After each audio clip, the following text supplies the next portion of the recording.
ဒီဇလန်ကတော့မြေအောက်လှုပ်ဝက်ခိုလုံရမှာရှိတဲ့မွေးကင်းစားကလေးမလေးတယောက်နဲ့စတင်ပါတယ်။ဒါပေမဲ့အဲ့ကလေးလေးကိုဆက်ရုပ်တစ်ကောင်ကမိခင်တယောက်လိုဆောက်ရှောက်ပြုစုပေးနေပါတယ်။ဆက်ရုပ်ကကလေးလေးကိုနှိုးတိုက်တဲ့လမ်းချောက်သက်အောင်တင်ပေးတဲ့စကားပြောတတ်အောင်လည်းတင်ပေးတဲ့ပြီးတော့တူမကိုအီဗာဆိုတဲ့နာမည်လေးပေးလိုက်ပါတယ်။အရှင်တွေကြားလို့အီဗာလေးလမ်းချောက်တက်တဲ့ရှင်မှာဆက်ရုပ်ကတငယ်ချင်းတယောက်လိုအပ်နေပြီဆိုတာသိလို့လေးလေးအတွက်အယုတ်ကလေးတယောက်ကိုပေးလိုက်ပါတယ်။အဲ့ဒီအယုတ်ကလေးကိုမိုးလို့နာမည်ပေးလိုက်ပါတယ်။အီဗာဟာမိုးနဲ့နေတိုင်းကစားရင်တကယ်တငယ်ချင်းအစ်စ်တွေကိုလိုချင်လာပါတယ်။ဒါကြောင့်ဆက်ရုပ်ကိုအပြင်မှာတခြားကလေးတွေရှိလာလို့မေးခဲ့ပါတယ်။ဆက်ရုပ်ကရှိပေမဲ့အခုအချိန်မကြာသေးဘူးလို့ပြန်ဖြေခဲ့ပါတယ်။ဒီလိုနဲ့9နှစ်ပြည့်မွေးနေ့မှာတော့ဆက်ရုပ်ကတူမကိုထူးခြားတဲ့ဆက်ပစ္စည်းလေးတစ်ခုကိုပေးလိုက်ပါတယ်။အဲ့ဒီဆက်လီဗာရဲ့အမိန့်အားလုံးကိုနာခံပြီးမိသမျှမိခွန်းတိုင်းကိုလည်းဖြည့်နိုင်ပါတယ်။အီဗာကစိတ်လှုပ်ရှားစွာနဲ့ပဲလုံရရဲ့တကားကိုဖွင့်ပြီးငါအပြင်ကိုထွက်ပြီးတငယ်ချင်းတွေနဲ့ကစားချင်တယ်လို့အမိန့်ပေးလိုက်ပါတယ်။မဲ့အဲ့ဒီဆက်ကလေးကတော့ဒီကနေထွက်သွားဖို့ဆိုရင်အရင်ဆုံးစာမှုပွဲတစ်ခုကိုအောင်မြင်အောင်လုပ်ရမယ်လို့ပြန်ပြောပါတယ်။ဆက်ရုပ်ကအီဗာကိုဟိုလိုဂရမ်အခန်းတစ်ခုလေးကိုခေါ်သွားခဲ့ပြီးအဲ့ဒီနေရာမှာ Catmat ဆိုတဲ့လူတစ်ယောက်နဲ့တွေ့ပါတယ်။သူကဒီခိုလုံရတွေကိုတိဆောက်ခဲ့သူဖြစ်တယ်လို့သူကိုယ်သူမိတ်ဆက်ပြီးတချိန်ကကဘာကြီးကလူသားတွေနေထိုင်ပြီးလှပတဲ့ကျူတစ်ခုဖြစ်ခဲ့ပြီးမြားတွေကြောင့်ပျက်စီးလာပြီးနေထိုင်လို့မရတော့တဲ့ခြေနေတစ်ခုရောက်သွားခဲ့ပါတယ်။ဒါကြောင့်လူသားတွေကကဘာကြီးပြန်ကောင်းလာမယ့်နေ့ကိုစောင့်ဖို့ကလေးတွေကိုခိုလုံရတွေထဲမှာဝှက်ထားခဲ့ကြပါတယ်။အဲ့ဒီနောက်မှာအီဗာကအသက်ရှင်ဖို့အတွက်အပင်ဆိုင်တာဟင်းချက်တာတွေကိုတင်ယူရပါတော့တယ်။နဲ့အီဗာ16နှစ်ပြည့်မွေးနေ့မှာတော့နောက်ဆုံးဆောင်ပွဲကိုဖျက်ရတော့မယ်လို့ပြောလာပါတယ်။အီဗာကလည်းစိတ်လှုပ်ရှားနေတယ်လို့ကြောက်လဲကြောက်နေခဲ့ပါတယ်။အီဗာကခိုလုံရတဲ့ကကန့်တက်ထားတဲ့နေမြေတစ်ခုကနေပြီးထူးဆန်းတဲ့အတန်တစ်ခုကိုကြားလိုက်ပါတယ်။အီဗာကစူးစမ်းချင်စိတ်ကိုမထိန်သိမ်းနိုင်တော့ဘဲနဲ့ security တကားကို hack လုပ်ပြီးဝင်လိုက်တဲ့အချိန်တာတစောင်းကိုရှာဖွေသွားပြီးစာမှာတူမကိုရှာပါလို့ရေးထားတာတွေ့လိုက်ပါတယ်။အဲ့ကနေအပေါက်တေးသေးလေးကနေအပြင်ကဘာကိုမြင်ရတဲ့အချိန်မှာချောင်းကြည့်ရင်နဲ့တခြားသရှိတစ်ခုကိုမြင်လိုက်တာကြောင့်မလို့ကျမကိုကူညီပေးပါလို့လှမ်းអော်လိုက်ပါတယ်။ဒါပေမဲ့အဲ့တက်တဝါကအီဗာကိုမြင်တာနဲ့တနက်နဲ့လှမ်းပစ်ပါတော့တယ်။အီဗာကလည်းထိတ်လန့်သွားပြီးခိုလုံရတဲ့ကိုအမြင်ပြေးဝင်လာခဲ့ပါတယ်။ဒါပေမဲ့အဲ့ဒီတက်တဝါကတူမနောက်ကနေလိုက်ဝင်လာခဲ့။ဆက်ရုပ်ကလည်းရှင်တွေကိုမြင်တဲ့အခါ security system ကိုဖွင့်လိုက်ပါတယ်။လေဆာတွေနဲ့ပစ်ခဲ့ပေမဲ့အဲ့တက်တဝါမတိပါဘူး။အဲ့ဒါကြောင့်နောက်ဆုံးမှာဆက်ရုပ်ကအီဗာကိုမျက်နှာပြင်ပေါ်ကိုတက်ပြီးဖို့ပြောပါတော့တယ်။ဆက်ရုပ်ကတော့နောက်မှကျန်နေခဲ့ပြီးပြေးတော့အီဗာလို့ပြောနေခဲ့ပါတယ်။အီဗာလည်းမျက်ရည်တွေနဲ့အတူပထမဆုံးချိန်ကဘာမြေမျက်နှာပြင်ပေါ်ကိုရောက်ရှိသွားခဲ့ပါတယ်။ဟာတက်တော်တဲ့ဝင်ပြေးပြီးပြုတ်ကျသွားခဲ့ပါတယ်။မနက်ခင်းနိုးလာတော့မြင်လိုက်ရတဲ့ကဘာကြီးဟာတူမတင်ကြားထားခဲ့ရတယ်နဲ့တခုမှမတူခဲ့ပါဘူး။အပင်တွေကလည်းထူးဆန်းနေပြီးတရိတ်ဆန်တွေ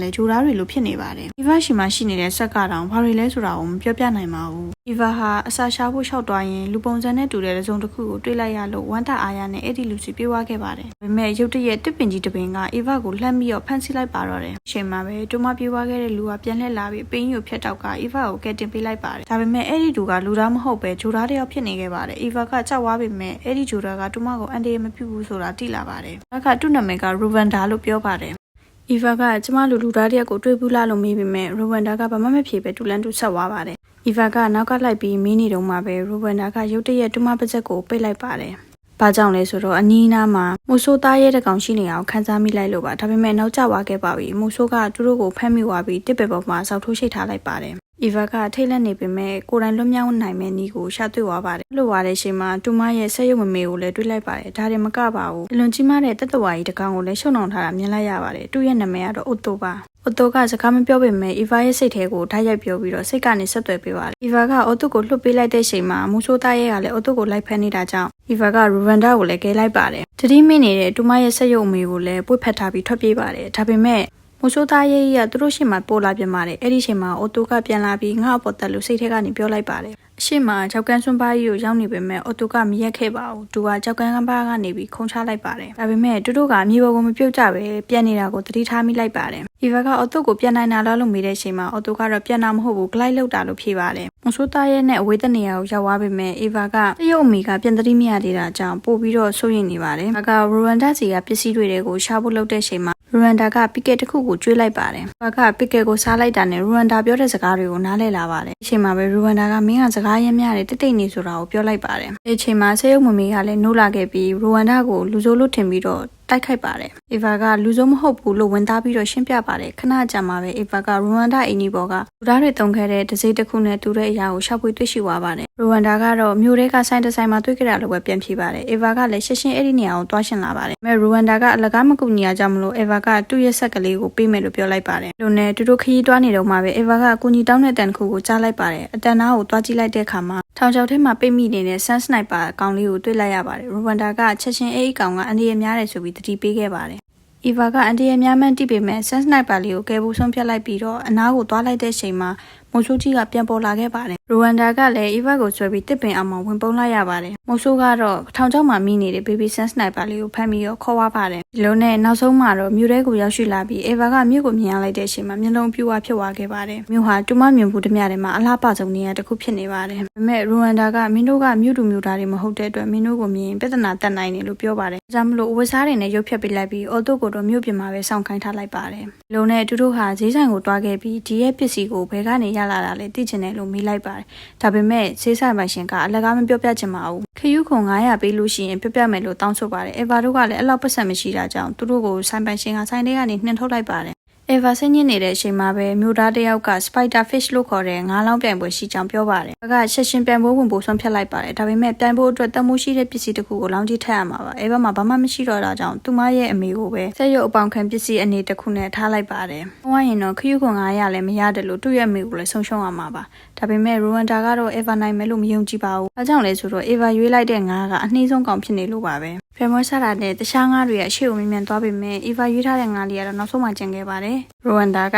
ငါပြောသားပဲရှုံးတော့မှာလို့ပြောပါတယ်။ဒါပေမဲ့အေဝါကစစ်ထဲကနေပြီးငါးလေးကိုဆက်သွက်ကမင်းလုံနိုင်တဲ့အနာရနိုင်တယ်လို့ပြောလိုက်တဲ့အချိန်မှာအလုံးကိုကြက်တက်သွားပြီးတော့အနာရရှိသွားခဲ့ပါတယ်။ဒီလိုနဲ့အီဗာကအနာရသွားပြီးခယူးခွန်900အပြင်သူ့ရဲ့မိကိုပါပြန်လဲရရှိလိုက်ပါတယ်။အေဗာကခယူးခွန်တွေကိုရူဝမ်ဒါစီပေးလိုက်ပြီးမနေ့ပြန်ဆိုင်ုံတော့မှယူမယ်လို့ပြောလိုက်ပါတယ်။ညရောက်လာတဲ့အခါမှာတော့ရူဝမ်ဒါကတနေ့ရမှာတိတ်ခုဖို့ပြောပြီးသူ့ကိုရဲ့အိမ်ကိုခေါ်သွားခဲ့ပါတယ်။ရန်ဒါရဲ့အကိုဖီဆန်မာတော့ဟူစတီယာလို့ခေါ်တဲ့ဇနီးနဲ့ကလေး2ယောက်ရှိပါတယ်။ကလေးတွေကရူဝမ်ဒါကိုမြင်လိုက်တဲ့ချိန်မှာအယံဝမ်းသာသွားကြပါတယ်။အေဗာကသူတို့ကိုကြည့်ပြီးပထမဆုံးချိန်မိသားစုတစ်ခုရဲ့နှွေးထွေးမှုကိုခံစားမိခဲ့ပါတယ်။ကလေးတွေကကစားနေရင်အေဗာကိုတိုက်မိကအုတ်ထုတ်ကပြုတ်ကြသွားပြီးတူမကလူတစ်ယောက်ဖြစ်နေတယ်ဆိုတာကိုရူဝမ်ဒါရဲ့မိသားစုကသိသွားခဲ့ပါတယ်။နောက်သိစိတ်သွားပေမဲ့ရူဝမ်ဒါကအေဗာကိုရှာတွေ့ခဲ့ပြီးတူမကအန်ဒီရမရှိဘူးဆိုတဲ့အကြောင်းကိုပြပါတယ်။ညစာစားပြီးတဲ့အချိန်မှာတော့ရူဝမ်ဒါကတနည်းအားထွက်သွားပြီးမနေ့ကျရင်ပြန်လာမယ်လို့ပဲပြောပါတယ်။အဲ့ဒီညမှာဖီဆန်ရဲ့ကလေးတွေကအေဗာကိုအိတ်ခမ်းကိုလိုက်ပြပေးရင်ဒါရီယက်ဆိုတဲ့လူအကြောင်းကိုပြနေပါတယ်။ဒါရီယက်ဆိုတာကလူတိုင်းရဲ့မိကွန်းတွေကိုဖြည့်ပေးနိုင်တဲ့မော်ဆရာတရားလို့ပြပြီးတော့တူပမာနေလဲဆိုတာကိုအေဗာကိုပြပေးလိုက်ပါတယ်။အေဗာကတိတ်တိတ်လေးအိမ်ကနေထွက်သွားပြီးတော့ဒါရီယက်နေတဲ့နေရာကိုတက်သွားခဲ့ပါတယ်။ရီယက်ရဲ့အိမ်ထဲကိုဝင်လိုက်တဲ့အချိန်မှာတော့ထူးဆန်းပြီးအံ့ဩစရာကောင်းတဲ့အခန်းတစ်ခုဖြစ်နေအောင်တွေးလိုက်ရပါတယ်။ခန်းရဲ့အလယ်မှာမော်ဆရာဒါရီယက်ဆိုတဲ့လူကထိုင်နေပြီးတော့သူကအ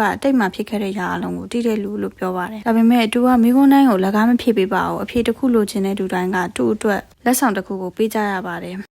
ဒါရီယက်ကအေဗာကိုကြည့်ပြီးတော့မင်းဘဝမှာပြောစရာအကောင်းဆုံးမှတ်ဉာဏ်ကိုပေးလို့ပြောလိုက်ပါတယ်။အေဗာကလည်းခဏတော့မစင်စားဘဲနဲ့ပေးလိုက်ပါတယ်။ဒါရီယက်ကလည်းအေဗာမေးထားတဲ့မိကွန်းတွေကိုဖြေဖို့သဘောတူလိုက်ပါတယ်။အေဗာကတော့လူသားတွေဘယ်မှာရှိလဲလို့မေးခဲ့ပါတယ်။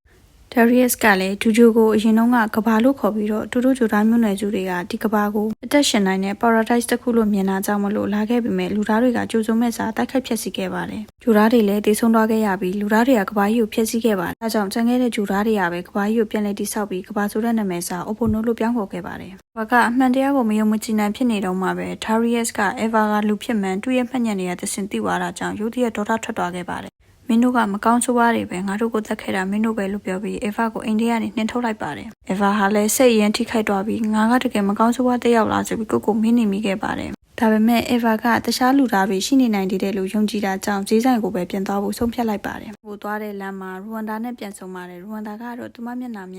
မကောင်းပါဘူး။ဘာကြောင့်လဲဆိုတော့သူဟာငါးပြိုင်ပွဲမှာအနိုင်ရခဲ့တဲ့ပတ်စံတစ်ဝက်ကိုတုံးပစ်လိုက်ပြီးဖြစ်လို့ပါ။အေဗာကဒေါ်လာထွက်ပြီးအဲ့ဒီပတ်စံကသတင်းရှက်လက်ဝယ်ဖို့လို့ပြောလိုက်ပါတယ်ဒါပေမဲ့ရူဝမ်ဒါကအဲ့ဒါမင်းရဲ့ပြဿနာကူကစားမင်းပါမင်းလို့တော့လို့ပြောပြီးထွက်သွားပါဒါကလည်းပတ်စံမလုံလောက်တော့တခြားရွေးချက်စရာမရှိတော့အတွက်သူကလူသားတစ်ယောက်ဖြစ်ကြောင်းပြလိုက်ပါတယ်ပြီးတော့မှရှိတဲ့လူသားတွေနဲ့ဆိုင်တဲ့ပစ္စည်းတွေကိုပြပြီးတော့ဘယ်ကနေရလဲဆိုတာပြပေးပါလို့ပြောလိုက်ပါတယ်ဆိုင်ရှင်ကလည်းဆိုလက်ဆိုတဲ့မြို့တော်ကနေရောက်ရှိခဲ့တာဖြစ်ကြောင်းပြပါတယ်ပြီးတော့မြေပုံထုတ်ပေးဖို့လှုပ်တဲ့ချိန်မှာပဲအေဗာရဲ့ရှေ့တောက်ကထောင်ချောက်ထဲကိုမိသွားပြီးအေဗာကလေးချသွားခဲ့ပါတယ်ဆိုင်ရှင်ကအေးဆေးစွာနဲ့လူသားတယောက်ကိုဖမ်းမိရင်ဘယင်မာကြီးစီကနေစုကြီးအများကြီးရမှာလို့ပြောလိုက်ပါတယ်တကယ်တော့အေဗာကိုအစကတည်းကရောင်းဖို့ကြံစီထားပြီးမိုးဆိုးရောက်လာတဲ့အချိန်မှာတော့အေဗာကလီပူပေါင်းကြီးနဲ့ထောင်ချောက်ကနေလွတ်မြောက်အောင်လုပ်လိုက်ပြီးအနီးနားမှာရှိတဲ့လှဲတွေကိုဝင်ပုန်းတာကြောင့်မိုးဆိုးကလည်းမျက်ရှိပြတ်သွားပါတယ်အေဗာကအဲ့ဒီနေရာကနေပြေးပြီးသူ့ရဲ့ဆက်ရုပ်အမေကြီးပြန်သွားခဲ့ပါတယ်သူတို့နှစ်ယောက်ကလည်းအငင်းပွားမှုဖြစ်နေပါတယ်ဘာလို့လဲဆိုတော့ဆက်ရုပ်အမေကဆော့လက်ဆိုတဲ့မြို့ကိုမသွားစေချင်ပဲအေဗာကတော့သွားချင်နေလို့ပါနောက်ဆုံးမှာတော့တူကိုတိုင်းမဲမူဆိုးစီမှာအဖမ်းခံပြီးဆော်လက်မျိုးကိုရအောင်တော့ဆုံးဖြတ်လိုက်ပါတော့တယ်။တစ်ဖက်မှာလည်းရူဝမ်ဒါကအဖမ်းခံလိုက်ရတဲ့အေဗာကိုမြင်လိုက်ရတာကြောင့်စိတ်မကောင်းဖြစ်နေပါတယ်။ မိုဆိုးကလည်းအေဗာကိုဆော့လက်မြို့ကလေးကဘရင်မရဲ့အကြံပေးဖြစ်တဲ့ဇင်ဆိုတဲ့သူစီကိုအပ်လိုက်ပါတယ်။ဇင်ကအေဗာကိုစိတ်ဝင်စားစွာကြည့်ပြီးဘရင်မအိုဂျူကိုခေါ်လိုက်ပါတယ်။ဘရင်မအိုဂျူကအေဗာကိုမြင်လိုက်တာနဲ့တိတိတတ်တာစိုးရင်တွားခဲ့ပါတယ်။ဘာကြောင့်လဲဆိုတော့လူသားတွေကဂျူသားတွေရဲ့အုံနောက်ကိုအေးပြောအောင်လုပ်နိုင်တယ်လို့ယုံကြည်ထားကြလို့ပါ။အေဗာကိုလည်းစံသက်ချက်တွေလုပ်ဖို့အမိန့်ပေးလိုက်ပါတယ်။ဒါပေမဲ့အေဗာကအဆောင်တွေလက်ကနေလွတ်မြောက်သွားပြီးနန်းတော်ထဲမှာပြေးလွှားရင်ဘရင်မအိုဂျူနဲ့ဓာတ်ရိုက်တွားတွေ့ပါတော့တယ်ဘရင်မကြီးကအဆောင်တွေကိုခေါ်ဖို့လုပ်တဲ့ချိန်မှာအေဗာကခမရရဲ့အုံနောက်တွေကိုရေပြောင်းလှုပ်လိုက်မယ်လို့ရှင်းချောက်လိုက်ပါတယ်တကယ်တော့အေဗာကိုယ်တိုင်တော့အဲ့လိုလုပ်နိုင်လားမလုပ်နိုင်လားမသိပါဘူးဒါပေမဲ့ဘရင်မကြီးကကြောက်သွားခဲ့ပါတယ်ဒီနောက်မှာသူတို့နှစ်ယောက်ကစကားပြောရင်အေဗာကမကောင်းတဲ့သူမဟုတ်ဘူးဆိုတာသိလာခဲ့ပြီးတော့နှစ်ယောက်ကတဖြည်းဖြည်းနဲ့မိတ်ဆွေတွေဖြစ်လာခဲ့ကြပါတယ်ဘရင်မကြီးကလည်းနန်းတော်ထဲမှာရှိတဲ့လူသားအသုံးဆောင်ပစ္စည်းတွေစီကိုအေဗာကိုခေါ်ဝါပေးခဲ့ပါတယ်ဘရင်မကြီးရဲ့အဖေကလူသားတွေရဲ့ယဉ်ကျေးမှုကိုစိတ်ဝင်စားခဲ့တာကြောင့်လူသားတွေရဲ့ပစ္စည်းတွေကိုစုဆောင်းခဲ့ကြောင်းပြောပြခဲ့ပါတယ်အဲ့ဒီထဲမှာထူးခြားဆုံးပစ္စည်းတစ်ခုဖြစ်တဲ့လူသားတွေပြုလုပ်ခဲ့တဲ့ကားတစ်စီးလည်းရှိပြီးတော့ဘရင်မကြီးကအဲ့ဒါကိုရွှေငါးလေးလို့ခေါ်ကြောင်းပြောပြပါတယ်။ဘရင်မကြီးကလည်းအေဗာကိုခင်ဝါတာကြောင့်အဲ့ဒီရွှေငါးလေးကိုယူပြီးတော့ကိုယ့်ရဲ့လူသားတွေကိုတွားရှာပါလို့ပြောပြခဲ့ပါတယ်။အဲ့ဒီချိန်တွေမှာပဲလိုလက်စ်နဲ့ဇင်တို့ရောက်လာပြီးရှင်တွေကရှရှင်တင်းမတွားခဲ့ပါတယ်။လိုလက်စ်ကအေဗာကိုမြင်တာနဲ့ရှရှင်အဆောင်တွေကိုလူသားတွေကိုဖမ်းဆီးလိုက်ဆိုပြီးတော့ပြောပါတယ်။အဲ့ဒီချိန်မှာဘရင်မကြီးကတော့သူကကျမရဲ့တငယ်ချင်းကိုမချိပါနဲ့လို့အမိန့်ပေးပါတယ်ဒါပေမဲ့ဇင်ကစမ်းသပ်မှုတွေလုပ်ရှင်တာကြောင့်ဘရင်မစကားကိုနားမထောင်ခဲ့ပါဘူး။အဲ့ဒီချိန်မှာအေဗာကလည်းထွက်ပြေးလွတ်မြောက်ဖို့အတွက်စူးစမ်းနိုင်ခဲ့ပါတယ်။အေဗာကထွက်ပြေးလွတ်မြောက်ဖို့စူးစမ်းရင်းနဲ့အနောက်ကအဆောင်တွေလိုက်ဖက်တဲ့အချိန်မှာဘရင်မအိုဂျူကအရှိမရွှေငါးနဲ့ရောက်လာပြီးအေဗာကိုကယ်တင်လိုက်ပါတယ်။ဘရင်မကြီးကလည်းအေဗာနဲ့အတူတူအရှင်ဖြုံးခဲ့ပြီးနောက်သူ့ရဲ့ကြောက်ရွံ့မှုတွေကိုကြက်ဖြတ်လာခဲ့ပြီးလောလက်စ်ကိုလည်းမကြောက်တော့ပါဘူး။ဘရင်မကြီးကလောလက်စ်ကိုမျက်နှာရှင်းဆိုင်ရင်ဆိုင်လိုက်ပြီးတော့ဒီရဲ့ထီနန်းဟာကျမရဲ့ဟာဖြစ်တယ်ကျမကိုပြန်ပေးလို့ပြောလိုက်ပါတယ်လောလက်စ်ကလည်းဘရင်ကြီးတည်ပြီးတဲ့နောက်ဘရင်မကိုအာဏာမပေးသေးပဲအာဏာဆက်ထိန်းထားခဲ့တာဖြစ်ပါတယ်အဆောင်တွေအားလုံးကလည်းအရင်ကကလေးဆန်တဲ့ဘရင်မကအခုလိုမျိုးရင့်ကျက်လာတာမြင်တဲ့အတွက်ဘရင်မကိုထောက်ခံလိုက်ပါတယ်လောလက်စ်ကလည်းမကျေနပ်ပေမဲ့ရွေးချယ်စရာမရှိတော့ပါဘူးနောက်ဆုံးမှာဘရင်မကတူထီညံကိုပြန်ရခဲ့ပြီးအေဗာကိုလည်းလူသားတွေတည်ရှိတဲ့နေရာကိုပြလိုက်ပါတယ်အဲ့ဒီနေရာကအရန်အတရများတဲ့တဲတောင်ပြင်ရဲ့အပြင်ဘက်မှာရှိနေတာပါအေဗာကအဲ့ဒီနေရာမှာလူတွေရှိနေနိုင်သေးတယ်လို့ယုံကြည်ပြီးခီးဆက်နေတော့မှပဲသူ့ရဲ့အမေနဲ့အော်တိုကလည်းပေါ်လာပါတယ်ခဏအကြာမှာတော့ရူရန်ဒါကလည်းပြန်လာပြီးမင်းကိုတယောက်တည်းမထားခဲ့နိုင်ဘူးလို့ပြောလိုက်ပါတယ်အဲ့ဒါနဲ့သူတို့အားလုံးဟာလူသားတွေရှိတဲ့စီကိုခရီးထွက်လာခဲ့ကြပါတယ်ဒါပေမဲ့လမ်းမှာသူတို့ကဆလဖျူရစ်အက်ဆစ်ကန်ကြီးတစ်ခုကိုဖျက်ရမှာပါအစပိုင်းမှာအဆင်ပြေပေမဲ့တရားလေရောက်တဲ့ချိန်မှာတော့တရားတစ်ခုလုံးကပျက်စီးနေမှန်းတိလိုက်ရတာကြောင့်အရှိကိုဆက်သွားလို့မရတော့ပါဘူးခုံဖြတ်သွားဖို့ကလည်းမဖြစ်နိုင်တာကြောင့်အေဗာကကားကိုအချိန်တင်ပြီးဖျက်ကြမယ်လို့ပြောပါတယ်အန်ဒီအများလုံးပေမဲ့ရွေးချယ်စရာမရှိတော့တာကြောင့်အားလုံးသဘောတူလိုက်ကြပါတယ်အရေးကြီးတဲ့အချိန်မှာပဲကားရဲ့အင်ဂျင်ကပြတ်သွားပြီးကားကလည်းရေကန်နဲ့ပြုတ်ကျသွားခဲ့ပါတော့တယ်အေဗာတို့ကလည်းတရားရဲ့အလယ်မှာပိတ်မိသွားခဲ့ပါတယ်နောက်လည်းပြတ်မရရှေ့လဲဆက်မရနဲ့အေဗာကမျက်ရည်တွေကျလာပါတော့တယ်ဒါတွေအားလုံးကငါ့ကြောင့်လို့ပြောလိုက်ပါတယ်ဒါပေမဲ့ရူရန်ဒါကတူမကိုကြည့်ပြီးတော့မင်းကငါ့ဘဝကိုပြောင်းလဲပေးခဲ့တာလို့ပြောပါတယ်သူကမိသားစုကိုဆုံးရှုံးပြီးနောက်အမြဲဝမ်းနည်းနေခဲ့ပေမဲ့အေဗာနဲ့တွေ့ပြီးနောက်ဘဝကပြန်ပြီးထိပ်ပဲရှိလာကြောင်းပြောပြပါတယ်အဲ့ဒီချိန်သူတို့အားလုံးကအော်တိုကလေဟုန်စီးနိုင်တာကိုတတိယဝါခဲ့ပါတယ်ဒါပေမဲ့မြို့ကိုရောက်တဲ့အထိခိုးစီးဖို့ဆိုရင်အရန်မြင့်တဲ့နေရာကနေခုံရပါမယ်ဒါကြောင့်သူတို့ကတရားပေါ်ကနေပြီးတော့တန်ကြိုးတွေကနေတဆင့်အပေါ်ကိုခက်ခက်တက်ဖို့ကြိုးစားကြပါတော့တယ်အပေါ်ကိုရောက်တဲ့ခါမှာသူတို့အားလုံးကအော်တိုရဲ့ကြောပုတ်ကိုတက်လိုက်ကြပြီးအော်တိုကလည်းအားအကုတ်တုံးကခုံချလိုက်ပါတော့မယ်အေဗာကလူသားတွေရဲ့မြို့တွေကိုရောက်တဲ့အချိန်မှာအရင်စိတ်လှုပ်ရှားပြီးတော့လူသားတွေကိုတွေ့ရတော့မယ်ဆိုပြီးပျော်ရွှင်နေခဲ့ပါတယ်ဒါပေမဲ့မြို့တော်ထဲမှာတော့အစာအုပ်ပြက်တွေတင်းချိုင်းတွေနဲ့အယိုးချောက်တွေပဲကျန်နေပါတော့တယ်အေဗာကတိတ်ဆိတ်နေတဲ့မြို့တော်ကိုကြည့်ပြီးမျက်ရည်တွေကျလာပါခဲ့တယ်အေဗာကလည်းကဘာပေါ်မှာငါကနောက်ဆုံးကျန်ခဲ့တဲ့လူသားပဲလို့ပြောနေပါတယ်အဲ့ဒီချိန်မှာရုတ်တရက်ကြီးမိုဆိုးကရောက်လာပြီးအေဗာတို့ကိုတိုက်ခိုက်ပါတော့တယ်အားလုံးကအေဗာကိုကာကွယ်ဖို့ကြိုးစားကြပြီးတော့ပြေမင်းကနောက်ဆုံးကျန်တဲ့လူသားပဲမင်းအသက်ရှင်ရမယ်လို့ပြောကြပါတယ်အေဗာကလည်းမျက်ရည်တွေနဲ့ထွက်ပြေးသွားခဲ့ပါတယ